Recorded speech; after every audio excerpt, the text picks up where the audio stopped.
Untuk mengoptimalkan masa emas guna membentuk karakter emas pada anak, salah satunya adalah dengan membacakan kisah pada anak atau dengan membacakan buku pada anak.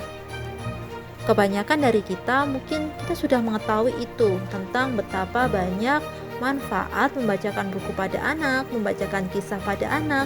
Namun yang sulit itu adalah pada prakteknya, di mana ketika kita ingin mempraktekannya banyak masalah-masalah yang kita hadapi. Misalnya saja, buku anak itu harganya mahal. Nah, mungkin sebuah penelitian oleh lembaga pendidikan di Amerika Serikat ini bisa kita jadikan pertimbangan, di mana sebuah lembaga penelitian di Amerika Serikat dalam bidang pendidikan meneliti manakah imbal balik yang paling menguntungkan dalam berinvestasi, apakah pada investasi emas, properti, saham, ataukah pada pendidikan. Ternyata ketika dilihat dalam kurun waktu tertentu, di antara investasi-investasi tersebut yang imbal baliknya paling besar adalah pendidikan. Ketika kita berinvestasi pada pendidikan, misalkan saja kita menyekolahkan seorang anak, kita memberikan pendidikan pada anak, di mana mungkin dia saat itu dalam kondisi ekonomi yang kurang beruntung. Kemudian ketika kita berikan pendidikan pada anak, maka kelak dia akan memiliki skill serta moralitas yang lebih baik, di mana hal tersebut bisa mengubah keadaan dirinya, ekonomi keluarganya, bahkan keadaan bangsanya. Di sini pendidikan bisa mengubah nasib seseorang, nasib keluarga maupun nasib suatu bangsa. Sehingga jangan khawatir ketika kita berinvestasi pada pendidikan, maka imbal baliknya pasti akan jauh lebih besar di masa depan.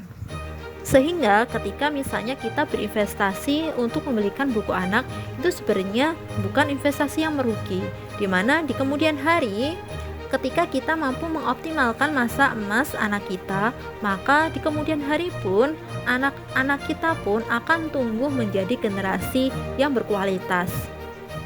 Namun tentunya kita tetap perlu mengatasi masalah yang kita hadapi. Misalnya untuk mengatasi masalah keuangan, kita bisa mengatur keuangan kita. Kita bisa menyisihkan maupun menabung untuk membeli buku anak. Kita mungkin bisa melakukan penghematan untuk pengeluaran-pengeluaran yang kurang penting dalam keluarga kita.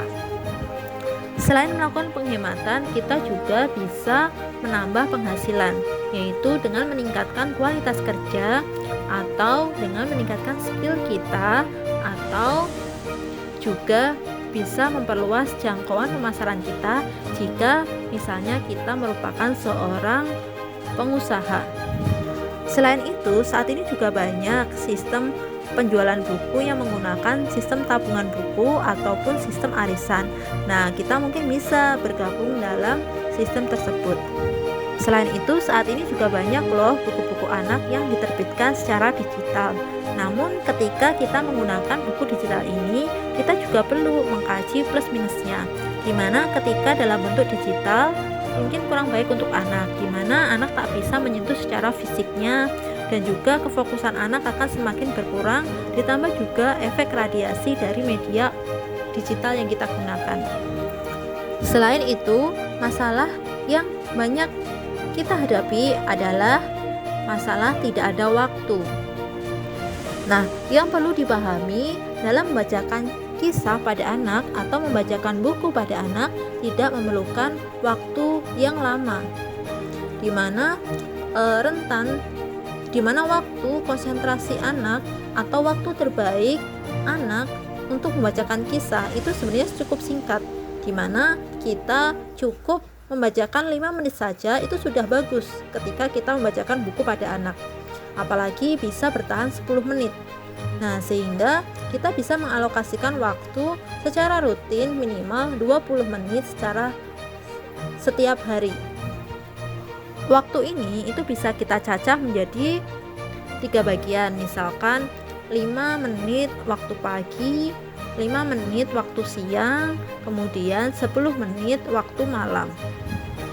Jika misalnya kita merupakan seorang pekerja di mana kita berangkat pagi kemudian pulangnya agak sorean atau agak malam, nah ini bisa kita siasati dengan mengatur jam biologis pada anak, di mana misalkan sebelum berangkat kerja pagi-pagi kita bisa meluangkan waktu bersama anak.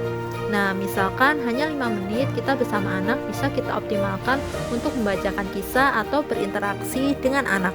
Selain itu, sisanya bisa misalkan waktu siang hari anak bersama pengasuh juga kita bisa sediakan buku supaya bisa dibacakan oleh pengasuhnya.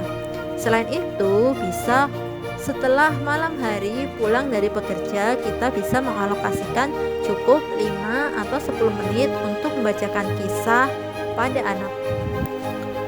Biasanya masalah yang terjadi adalah tidak ada ide untuk bercerita pada anak. Nah, ini bisa kita lakukan dengan kita membacakan buku, mengambil kisah dari buku-buku. Nah, minimal kalau misalnya kita tidak sempat untuk membaca buku atau belum memiliki buku, kita bisa menjalin interaksi atau main bersama anak. Minimal kita memiliki kedekatan pada anak. Ketika misalnya kita memiliki kedekatan hubungan dengan anak, kita akan bisa lebih menanamkan nilai-nilai yang baik pada anak.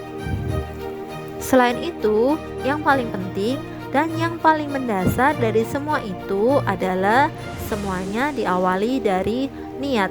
Niat untuk mencetak generasi emas, generasi yang berkualitas, generasi yang nantinya memiliki ketakwaan yang tinggi pada Allah, generasi yang nantinya memiliki kontribusi yang besar pada perbaikan masyarakat.